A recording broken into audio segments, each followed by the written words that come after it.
textos antiguos a leer quién aportó algo a la microbiología, uno puede decir, no sé, Louis Pasteur, microbiólogo, bioquímico, genetista. ¿Por qué eran las tres cosas? Porque no se usaba dedicarse a una sola área, y como eran tan busquillas entre todas las cosas, entonces tenían mucho más capacidades de lo que se puede hacer ahora. Pero fíjense ustedes que esos eran los dibujos, y estas son sus primeras publicaciones dentro de un comunicado científico. Luego de Leeuwenhoek aparece Robert Hooke, también con trabajos descriptivos, en este caso de célula vegetal más que nada. Su instrumento era un microscopio un poco más desarrollado, reflectante y reflectante con una luz que venía casi de origen solar, pero que también permitía la obtención de observaciones bien detalladas. Esto ya parece un microscopio como el que nosotros conocemos. Ustedes son chicos todavía, yo no sé si hicieron biología, estuvieron en el laboratorio de microscopía, ¿no es cierto? Sí. Sí. ¿Sí? ¿Vieron todos los microscopios que tiene David en el laboratorio? Desde los primeros que nosotros empezamos a usar en el departamento. No. No. Solo los nuevos. ¿Nunca miraron alrededor y del las laboratorio? Sí, sí hay. Y el David lo que hizo fue colocar alrededor del laboratorio, que están mezclados con todos los microscopios que han pasado por ese laboratorio. Yo cuando estudié con un microscopio que era monocular, es decir, era uno negro, que era como la joya del departamento. Eran unos microscopios negros que tenían un solo tubo y que costaba mucho la observación. Al que tienen ustedes hoy día es que debería ser un Carl Zeiss.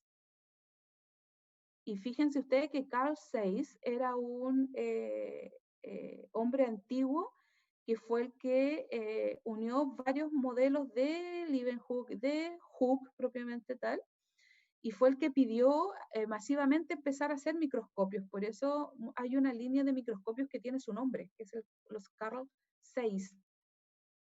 Como manufactura le pusieron el nombre a esos microscopios y tienen una historia detrás.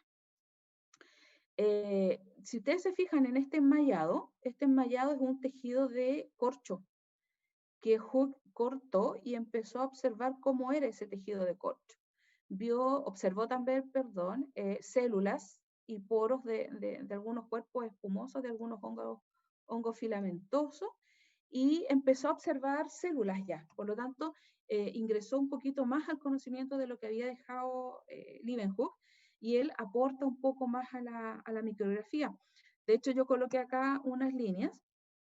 El primer libro que existió de biología general era el de Robertis. Era como la Biblia de un biólogo. Por lo tanto, ahí aparecen, ¿por qué menciono el libro? Porque en este libro, la Citología General de Robertis, aparecen los dibujos de Robert Hooke asociados como micrografía, es decir, hay un capítulo dedicado en Robertis y aparecen, por ejemplo, célula vegetal, y están los dibujos los esquemas de Hooke asociados, como una manera de dar a conocer esos contenidos. Esto ocurre en el 1667. 4 años después de los estudios o de los primeros acercamientos de Leeuwenhoek. Eso ligado a un poco la microscopía, y es como el origen. Y acá esto está relacionado a la pregunta que yo les hice recién y que su compañera respondió bastante bien.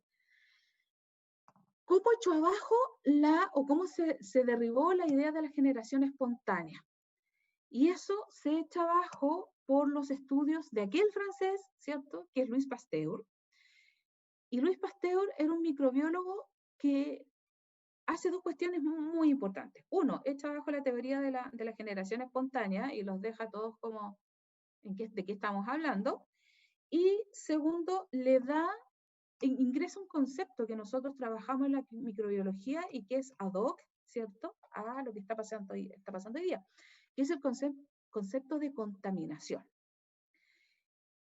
y además de vector.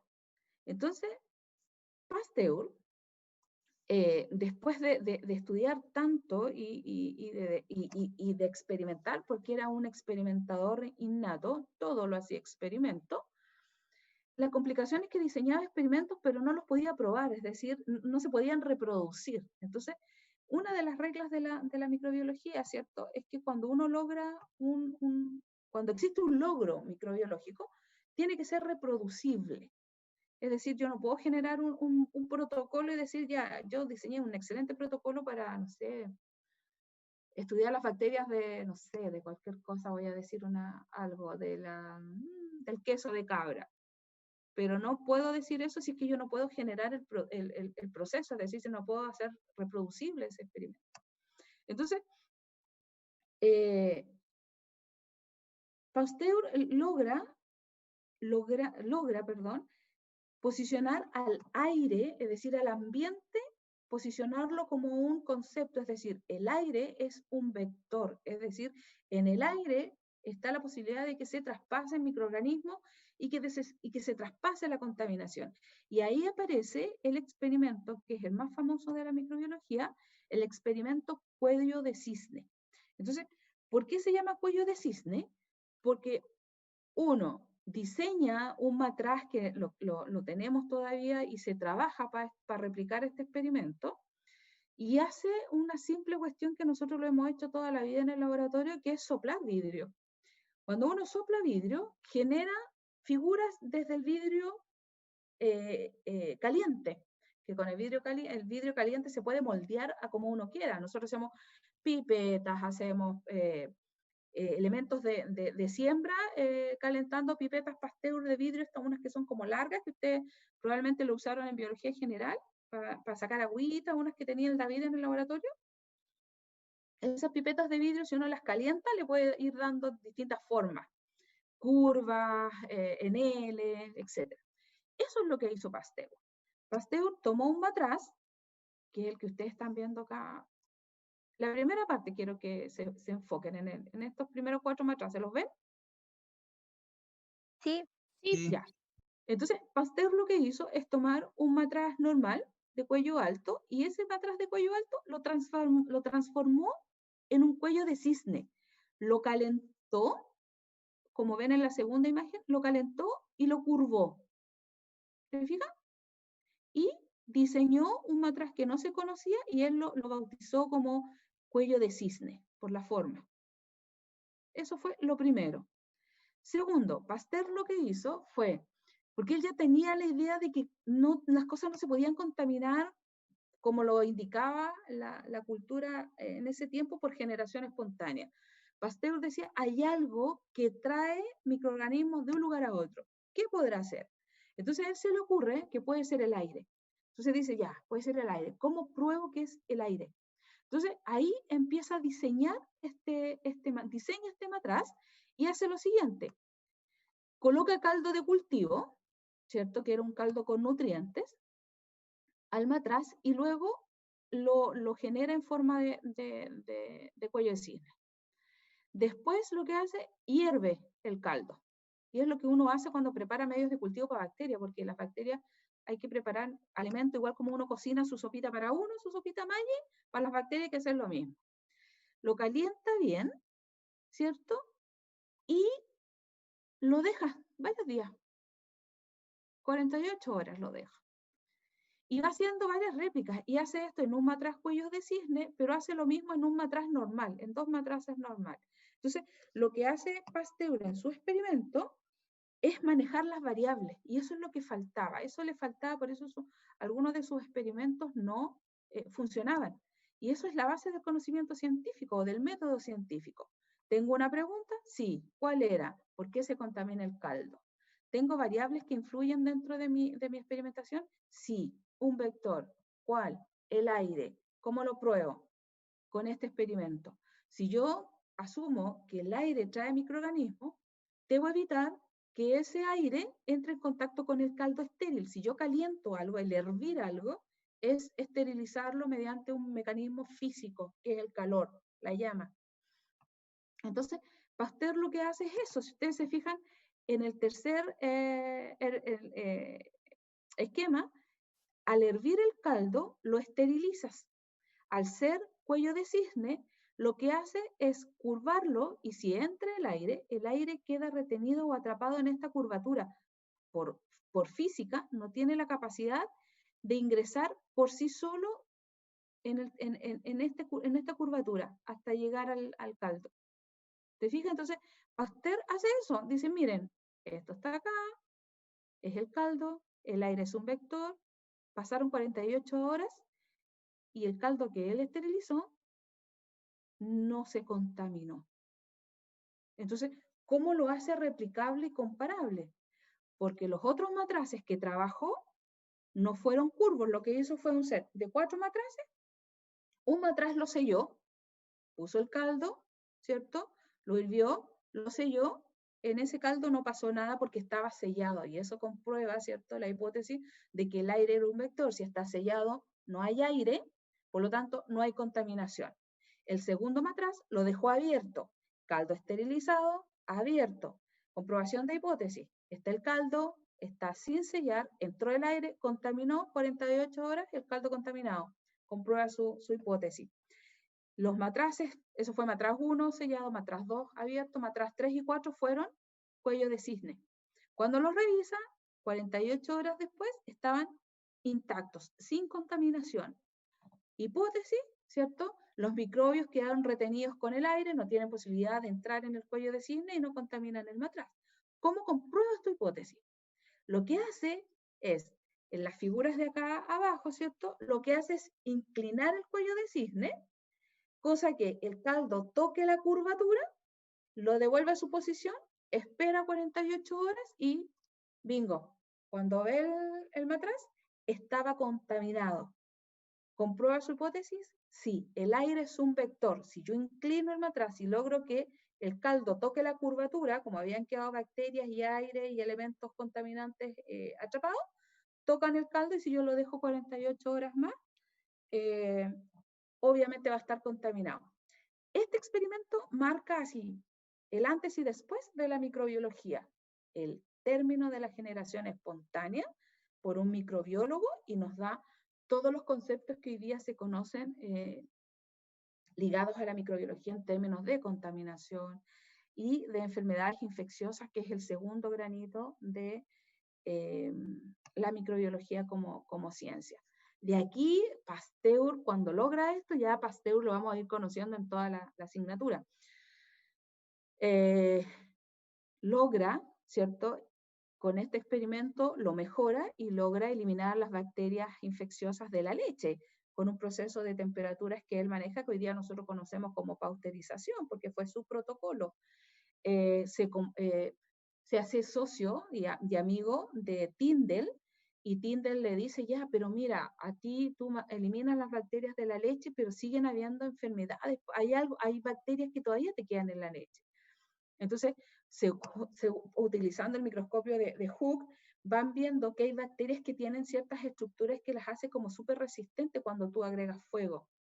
Y ahí aparece el concepto de espora bacteriana. Entonces, las bacterias que quedaban vivas con el calor que agregaba Pasteur en la pasteurización, las eliminó Tyndall en un diseño en un protocolo que él diseñó, que se llama tyndallización, que es subir más alta la temperatura que la pasteurización y eliminar todas las estructuras bacterianas que existen. Por lo tanto, aquí ya empieza en la ciencia de la microbiología y empieza la colaboración entre pares. Por lo tanto, aquí ya es una colaboración bastante importante. Siguiendo en el futuro, ¿cierto?, aparece Pasteur también con Lister. Joseph Lister era un científico que trabajaba mucho con la parte clínica, con la parte inmunológica. Entonces se va haciendo amigo de Pasteur también, y se van juntando y van diciendo, mira, en Francia hay una peste, probablemente por microorganismos. Entonces Pasteur le dice, mira, con temperatura difícil eliminar, porque la enfermedad está clásicamente en humanos. Cuando las contaminaciones son en productos o en superficie, es fácil eliminarla, pero cuando hay humanos ahí es más complejo. Entonces aparecen las primeras, por ejemplo, medidas de asepsia, lo que nosotros conocemos hoy día, que lavate las manos, que usa mascarilla, que limpia la superficie, nace de la amistad de Lister con Pasteur. Entonces Pasteur empieza a diseñar con Lister ciertas medidas, es decir, ya tus pacientes más contagiados, mantenerlos todos juntos y sepáralo de los que no están contagiados. Empieza a limpiar superficies, empieza a usar trapos con fenol o trapos con ácido fénico, que es un derivado del fenol, que es el mejor desinfectante que hay, pero la única complicación es que es tóxico para el eucarionte, por lo tanto no lo puedo usar en superficies que van a estar en contacto con humanos. Bueno, ahí no importaba mucho eso porque era súper distinto. Por lo tanto, se fijan que va generando colaboración, y lo que nosotros hacemos hoy día, a nosotros no se nos ocurrió, viene de mucho tiempo atrás.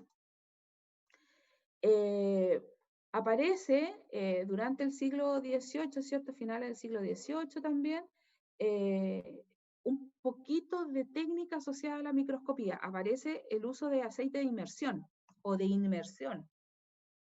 Y ahí aparece el aceite de cedro, ¿cierto? Que el que usaron ustedes en algún momento en microscopía, para mejorar, ¿cierto? La observación en un microscopio. Y eso lo hace Carl Zeiss, como yo les mencionaba. Por lo tanto, son mejoras que se van generando año tras año para llegar a lo que nosotros tenemos hoy día. Cuando miren un microscopio de nuevo, no lo miren tan a la ligera. Hay siglos y siglos de experiencia ahí. La segunda pregunta, que yo estaba mencionando como para hacer las dos marcas importantes en la historia de la microbiología, habla del origen de las enfermedades infecciosas. Y ahí tenemos un héroe importante para nosotros. Entre 1624 y 1720, solo se decía que existía una teoría asociada a las enfermedades infecciosas, contaminantes, contagiantes, y era la teoría miasmática. Según esa teoría, se decía que todas las enfermedades infecciosas venían del suelo. Y venían del suelo porque, no sé, pues si alguien se moría, lo enterraban en tierra, ¿cierto? Tapaban y venían espíritus desde esa muerte, ¿cierto? El espíritu de la muerte venía ahí, salía del suelo y se extendía. Y por eso venían las enfermedades infecciosas, la lepra, el tifus, cualquier infección. Entonces, lo que se hacía en ese tiempo era generar los cementerios lo más lejos de la población, por ejemplo, pongámosle urbana, o sea, como lejísimos, tenía que ir a enterrar a alguien, era lejos, porque mientras más lejos era, más les iba a costar a estas emanaciones, ¿cierto? Estas fantasmas, y ahí en la gráfica lo muestra súper bien, le iba a costar mucho llegar hasta donde estaba el poblado. Imagínate, esa era la creencia en ese tiempo. Y aparece un microbiólogo, que era Robert Koch, y frente a su trabajo está asociada la lectura que ustedes tienen, propone una teoría, pues dice que es imposible que sea así. No puede ser que sea una cuestión casi espiritual la contaminación de enfermedades infecciosas.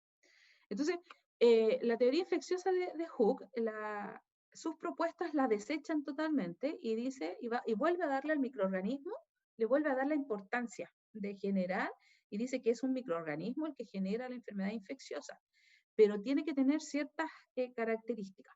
Para que conozcan un poco a Robert Koch, yo coloqué algunas características acá, porque se hizo súper famoso después de estas enfermedades infecciosas, por un lado, pero también a él le debemos la identificación del bacilo de la tuberculosis, y por una cuestión de laboratorio de microbiología propiamente tal, porque él trabaja con tinciones. Entonces, él, por estar inventando tinciones para poder observar mejor a las bacterias en el microscopio, porque él dice, tengo que colorear las bacterias con algún color para poder definirlas, porque al parecer son todas iguales y no pueden ser todas iguales. Entonces empiezas a usar violeta cristal, safranina, eosina, rojo congo, empieza a hacer un montón usar un montón de tinciones para lograr esto, y sin pensarlo, junta 3 tinciones y se da cuenta que al microscopio hay 2 colores asociados a las células distintos, y esto lo van a ver en laboratorio con Alex. Entonces, él dice, ¿y por qué esta bacteria tiene este color y por qué esta otra bacteria tiene otro color? Y ahí dice, no son todas las bacterias iguales, hay bacterias distintas y con distinta estructura, y se están asociando a distintos colorantes. Entonces, él estaba trabajando con algunas muestras de cultivo de faringio, ¿cierto? Porque quería saber quién estaba causando la tuberculosis. Y la tuberculosis fue en los años de los 1900 una de las enfermedades más infecciosas que existió y la que moría un montón de gente porque no había tratamiento y no se sabía qué microorganismo era. Pues bien, Koch lo hace, y con todos sus estudios ligados a la enfermedad infecciosa, en 1909 gana el premio Nobel. Por lo tanto, es uno de los más importantes personajes de la historia de la microbiología, porque es un hombre tremendamente estudiado, es un hombre tremendamente colaborativo con el resto, y es como cuando el microbiólogo empieza a salir para todos lados.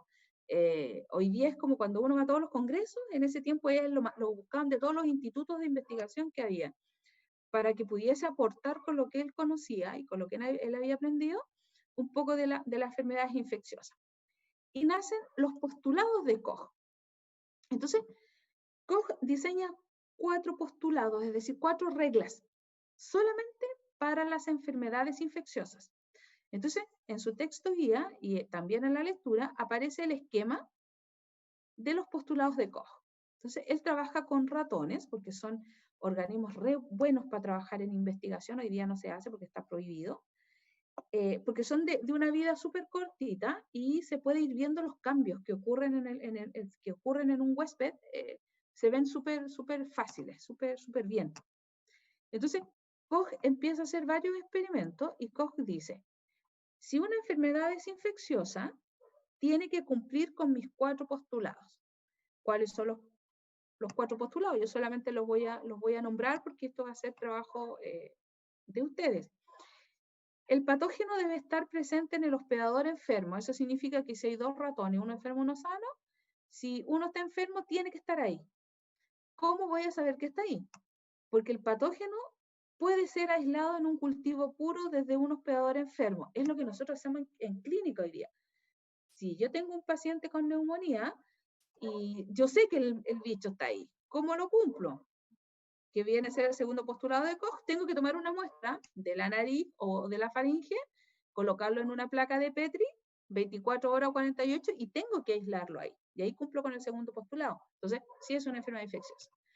El patógeno causa la enfermedad cuando es inoculado a un hospedador sano, tercer postulado.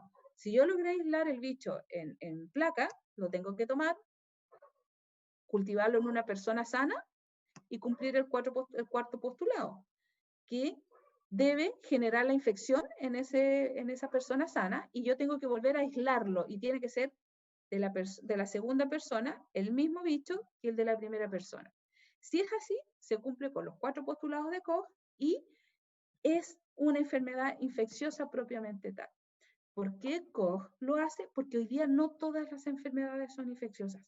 Y es la tarea de ustedes en la lectura, interiorizar el contenido, establecer los parámetros de Koch y mencionar y investigar qué enfermedades no cumplen con los postulados. Puede que no cumpla con el 1, con el 2, con ninguno. Por lo tanto, las enfermedades que no cumplen con estos postulados no son enfermedades infecciosas. Véanlo, actualicemos con COVID. COVID sí es una enfermedad propiamente infecciosa y cumple con los 4 postulados de Koch. ¿Se fijan? Y es uno de los hitos importantes para la microbiología. Solamente para que ustedes vayan viendo, no significa que estos eventos son menos importantes, sino que no están tan ligados a la ciencia de la microbiología como tal. Desde 1878 hasta el 81 hay descripciones de especies bacterianas propiamente tal, inmunología, un poco de citología, Y uno de los eventos importantes ocurre en 1928, entre el 27 y el 28, que es el descubrimiento de la penicilina. Entonces, aquí un microbiólogo también, Alexander Fleming, ¿cierto? Dentro de su trabajo como microbiólogo, descubre la penicilina como antibiótico. Y lo descubre súper sencillo, al azar, como todo lo que pasa en microbiología y en biología en general. Se le contaminan unas placas de cultivo con un hongo y después se da cuenta que ese hongo es capaz de matar a las bacterias que estaban en esa placa. Si ustedes se fijan en la imagen que estoy mostrando, yo no sé si ustedes han visto una placa con cultivo en algún momento de su vida. Se ven Una placa de feas. Petri. ¿Cómo que son feas? Son lo mejor de la vida. Es que se ven raras, me da miedito. Sí, es lo mejor de la vida. Bueno, ya. Yo al final de mi asignatura decir, profe, sí, son muy bonitas las placas de cultivo. Entonces, Bueno. Ya va a ser mi desafío. Lo que estaba haciendo era trabajando con una especie que se llama Staphylococcus aureus. Y el Staphylococcus es una bacteria que nosotros tenemos a nivel de mucosa nasal y faringea, como propia, como nuestra. Pero cuando se porta mal, uno anda como con faringitis, un poco de moquillo, etc. Entonces, él tenía esta placa llena de estos puntitos que ustedes ven ahí, son colonias de Staphylococcus aureus. Entonces, él deja la placa de un viernes para un lunes y la placa se contamina con hongos. Y eso es súper común que pase en el laboratorio. Se contaminó la placa y cuando pasa esto, nosotros lo que hacemos es desechar la placa, eliminarla, porque está contaminada. Pero este tipo se da cuenta que donde esta mancha grande que ustedes ven acá es un hongo. Y él se da cuenta que, por ejemplo, si aquí termina el hongo, de donde termina el hongo, unos 2 o 3 milímetros hacia la placa, no había ninguna bacteria. Y las bacterias aparecían más lejos, para allá. Todo eso era bacteria. Y todas las placas que se contaminaron con el mismo hongo, pasaba lo mismo. Donde terminaba el hongo, había una zona en donde no crecía la bacteria. Entonces le llamó la atención. Y dice, ya, voy a volver a hacer lo mismo. Y lo vuelve a replicar. Vuelve a colocar el cultivo y vuelve a replicar y pasa lo mismo. Aquí creció el hongo y ahora lo hizo adrede. Aisló el hongo, lo puso, sembró primero, colocó las bacterias, colocó el hongo y le pasó lo mismo. Donde termina el hongo, no hay bacterias, las bacterias están un poco más replicadas. Y dice, cáspitas, parece que descubrí algo. Y lo que descubrió fue el efecto de algunos metabolitos secundarios. No sé si en esta foto pueden ver como unas gotitas de agua que hay alrededor, que hay sobre este hongo. Esas gotitas de agua son naturales del hongo, son metabolitos secundarios que lo desecha, el hongo hace su metabolismo y desecha estas gotas de agua, que básicamente son metabolitos secundarios. Y esos metabolitos secundarios tienen efecto en algunas bacterias, las matan, las eliminan, las destruyen. El hongo, el género del hongo se llama, hay dos, uno se llama Penicillium notatum y el otro se llama Penicillium chrysogenum. Y es el típico hongo verde que a veces se contaminan las naranjas que nosotros tenemos en la casa, o los limones. No sé si les ha pasado en algún momento de su vida. Sí, pero... ¿Sí? Yo se los presento hoy día. Esos hongos que ustedes han visto es un penicillium. Y es el penicillium que conoció y que se le contaminó las placas a Fleming. Y Fleming dice, esta sustancia mata a las bacterias. Él empieza a trabajar solo con la sustancia. Por eso al efecto que él descubrió le llamó efecto antimicrobiano, antivida y antivida de bacteria, por eso se llama antimicrobiano. Hoy día se conoce como antibiótico, es decir, antivida, mata vida bacteriana. Y le puso penicilina porque el hongo es un penicillium, y así nació la penicilina.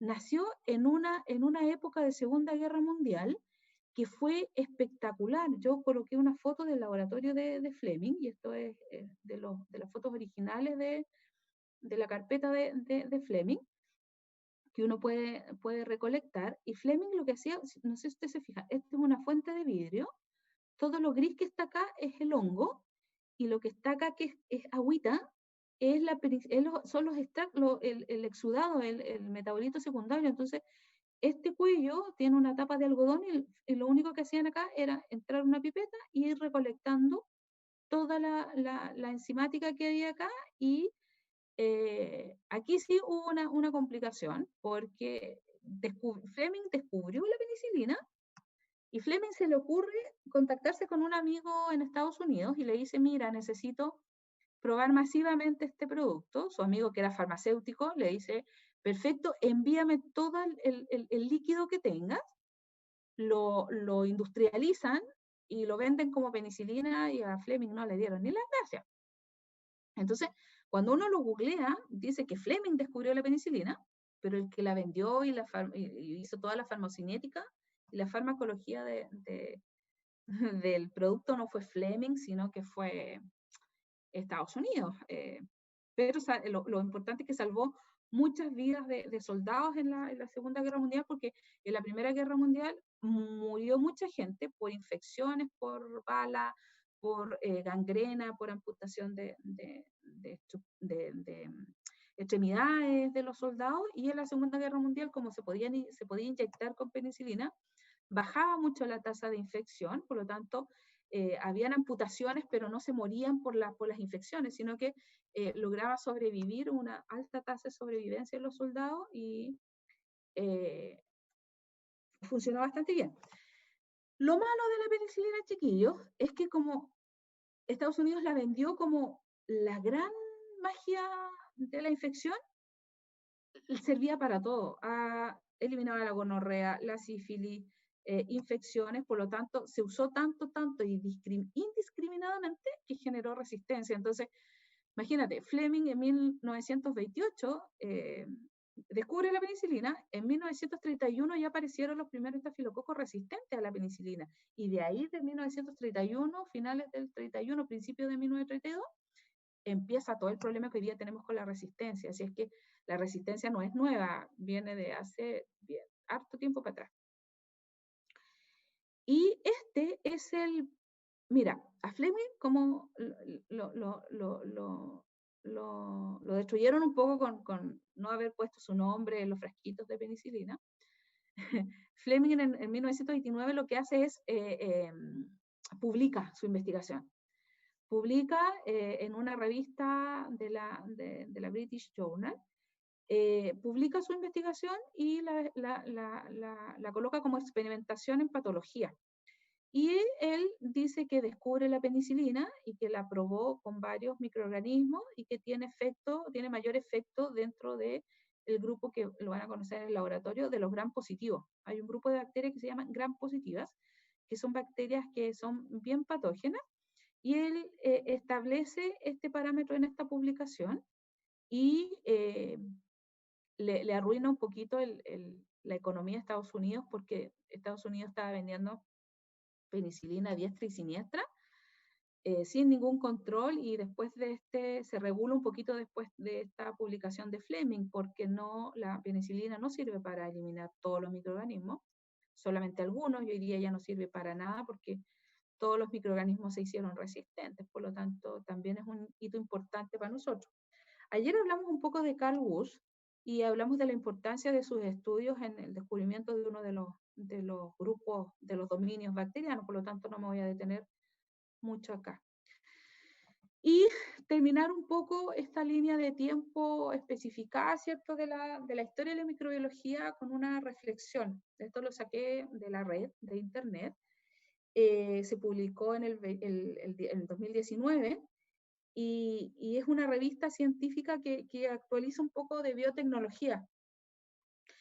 Y ayer, buscando un poco de información, me aparece y decidí hacer un copy-page de un texto donde dice: el futuro de la tecnología se encuentra en la microbiología. Y me pareció súper interesante porque nosotros ya hoy día tenemos el conocimiento científico, el conocimiento teórico. El trabajo ahora es cómo aplicamos nosotros ese conocimiento científico, y hoy día está la biotecnología como un área emergente dentro de la microbiología en particular, a pesar de que también se puede hacer en bioquímica, en biología molecular y todo. pero cuando uno nombra la biotecnología va nombrando todas las áreas y esa es la idea, trabajar en conjunto, no tan sesgado. Así es que con esto nosotros terminamos el primer capítulo de su texto y actualizando un poquito. Y ya el próximo lunes ya empezamos a trabajar el concepto de célula microbiana propiamente tal. Vamos a trabajar la estructura y la fisiología del contenido para que ya vayan estableciendo los parámetros del programa. ¿Dudas, consultas, sugerencias?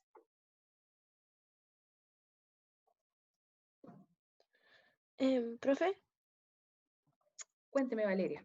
¿se acuerda que yo ayer le dije que no alcanzaba a hacerle una pregunta? Es que mira, yo soy vegetariana, pero quería hacer mi transición para ser vegana porque estaba como tomando conciencia de varias cosas. Pero en mi super investigación por internet descubrí que la B12 deberían consumirla todas las personas porque la B12 se genera en el suelo desde una bacteria y los animales la consumen desde el pasto, pero desde el pasto libre. Pero ahora que la gente consume no tienen ese pasto libre, entonces no tienen la misma cantidad de B12 que tenían en un tiempo. Y vi un reportaje que decía que todo el mundo debería consumir B12. Sí, sí. De hecho, es una de las vitaminas anclas del sistema inmunológico. Sí, como tú lo decís, a ver, ¿dónde encontráis B12? En puros residuos animales, en el hígado vacuno, en los mariscos, en las almejas, pescado, huevos, leche. Pero, claro, como tú quizás como estás haciendo tu transición, obviamente no vaya a poder utilizarlo. Pero ingrésala como vitamina farmacológica. Por ejemplo, como bioestimulante, hoy día tú puedes comprar la vitamina, la puedes ingresar como dosis oral o la podéis usar como dosis inyectable. Creo que las vacunas duran 6 meses. Sí, eso se llaman polivitamínicos. Y hay de varios tipos. Hoy día, lo bueno de la industria farmacológica es que hay muchas. Yo personalmente consumo neurobionta. Y la neurobionta son 3 complejos. Es vitamina B12, son los complejos B12, los complejos B6 y los complejos B10. Entonces, te duran, por ejemplo, las neurobiontas te duran 8 meses. Y son complejos polivitamínicos, es decir, con una vez al año que tú lo hagas, tienes para cubrir el espectro inmunológico, sino ingresarlos como vitamina propiamente tal, es decir, en conceptos de pastillas, y te van a durar un poco más tiempo, casi los 10 meses. Entonces, cuando no está la posibilidad de agregarlo, por ejemplo, lo que se hace, te lo voy a mencionar en términos como de enfermería. Cuando hay anemias que son bajitas, por ejemplo, hay adultos mayores que tienen ciertas rutas anémicas ligadas, a ellos se les indica el consumo de hígado de vaca o hígado de pollo. Claro, porque en el hígado están las mayores cargas, entonces una semana consumiendo recuperan la B12 en el glóbulo rojo y salen de esos estados de anemia, ¿te fijas?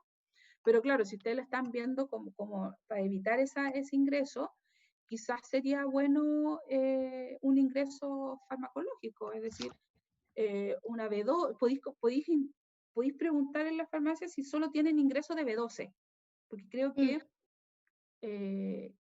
voy a nombrar marcas porque así uno las va conociendo. Las Bion 3, creo que la Bion 3 tiene más contenido de B12 que la Neurobionta, por ejemplo. Pero no, la Bion 3 se le da a los niños. No. Hay para adultos también. Sí, pues no sabía que había para adultos.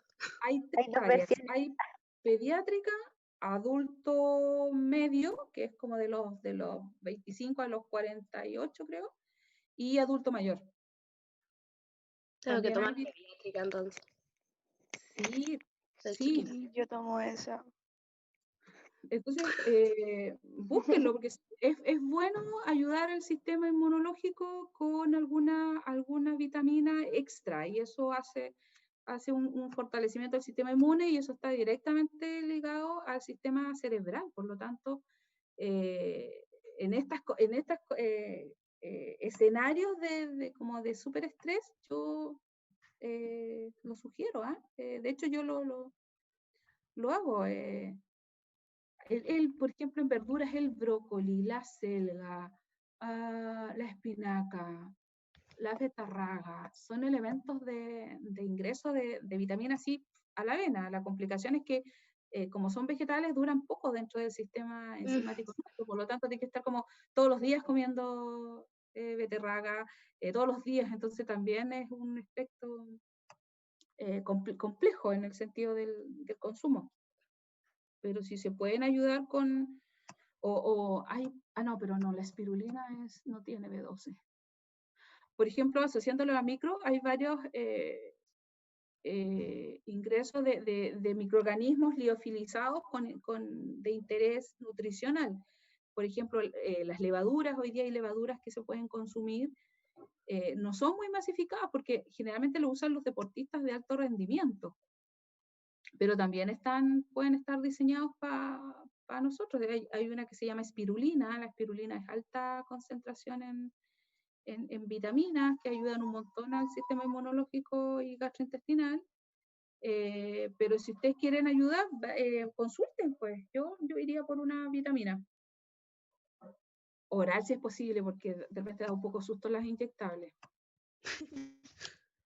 Profe, y Son otra más cosa, caras. ¿por qué cuando a uno le inyectan penicilina duele? Sí.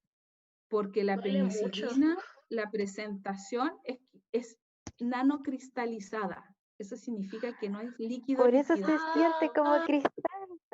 Por eso siente como uno que te recorre por Como vidrio. completo. Sí, Mucho. sí. Por eso tiene una pequeña cristalización.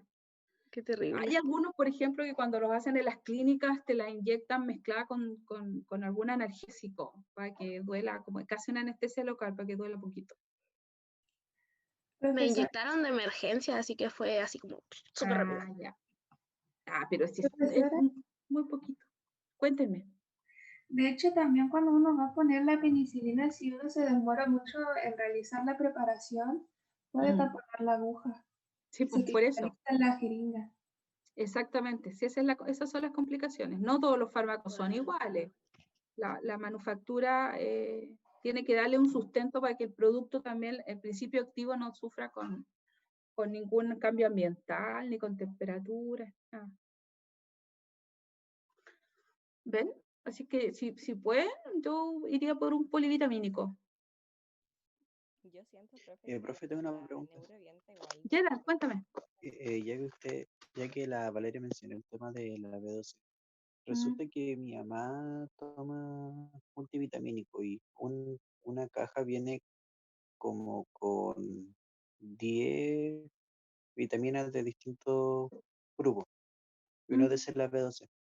Pero ¿cada cuánto tiempo es bueno tomar esas cápsulas? Cuando uno compra un polivitamínico es diaria, es una diaria. Por ejemplo, cuando uno elige por ejemplo, Neurobionta. La Neurobionta vienen 3 ampollas de 3 ml. Y esas son, por ejemplo, día por medio, se inyecta. Y con esa carga te dura 8 meses más o menos. ¿Viste? Ahora, si son en pastillas, por ejemplo, siempre vienen 30. Entonces eso se supone que son una diaria. Y las pastillas vienen con ya la mezcla de 3 o 4 vitaminas. Si vienen separadas, debería ser una de cada una. Y depende de la dosificación. Esa es otra cuestión importante. Cuando uno las compra, cuando uno dice, ya, voy a tomar un polivitamínico, voy a ir a la farmacia a comprar. Uno siempre tiene que preguntarle al farmacéutico, ¿cada cuánto me sugieres que la compre? Si es que no te la receta el doctor, si ahí es distinto, pero cuando la compráis, cuando a uno se le ocurre, uno siempre pregunta o uno revisa la información anexa a la vitamina. Generalmente si vienen de distintas por ejemplo, si viene B12, B6 y otra más, se toma una, ahí, el trío. Entonces, habría que revisar el instructivo. Ok. Profe, Sí, la Nicole estaba hablando. Aquí no se le escucha. Ya, cuéntame, Nicole, si quieres lo haces por el chat. Preguntas por el No, chat. profe, que no sé si se escucha mi micrófono. ¿Me escuchan? Sí, perfecto. Ya. No, que decía que yo sentía que la neurobionta igual dolía. Sí, pues sí es inyectable. Es una acción de traumatismo la inyección, por lo tanto te va a doler aunque la enfermera sea la más amorosa y simpática de la vida, te va a doler igual, tiene que doler. Es raro que no duela. O sea, no, que me refería a la composición, porque por ejemplo, al menos yo me vivo enfermando del estómago y me han tenido que pinchar muchas veces, pero no se siente lo mismo cuando ingresa otro líquido que la neurobionta, po. Eso va por una cuestión también de contracción muscular. El cerebro manda una señal de dolor, de sufrimiento, y eso hace que automáticamente el músculo se contraiga y la acción del metal de la aguja es más traumática, y eso lo sientes tú como el estímulo del dolor extremo. Es como cuando lleguen a la primera prueba de micro, si va a ser muy, muy, muy fácil y el dolor va a ser muy, muy, muy grande. Mentira. No, pero hay muchas cuestiones. O sea, que les va a doler el pinchazo, va a doler, pero por eso siempre te dice relájese, respire, porque tenés que estar lo más relajada, si no, duele mucho. Ven, chiquillos, que todo tiene una respuesta, una relación. Yo siempre les sugiero a mis alumnos, los estudiantes sufren mucho, uno ha pasado por eso, y los periodos de estrés son periodos súper cansadores, súper agotadores mentalmente.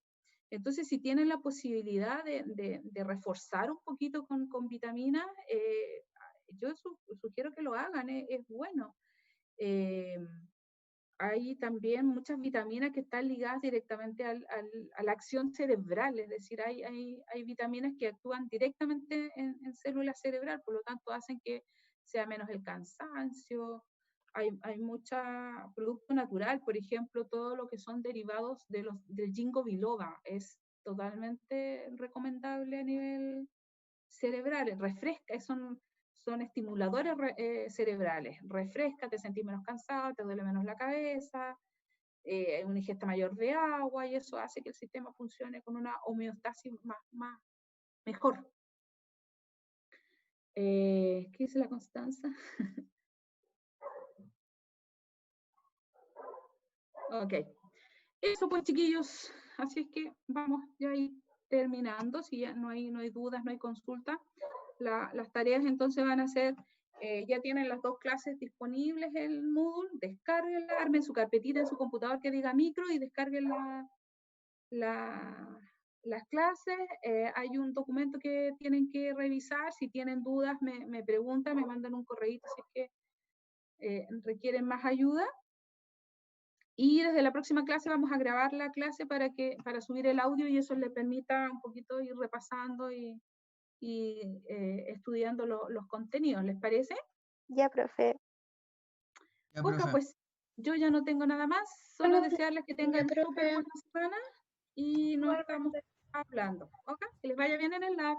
Ya, profe. Ya, profe, chao. Profe, Chao. cuídense.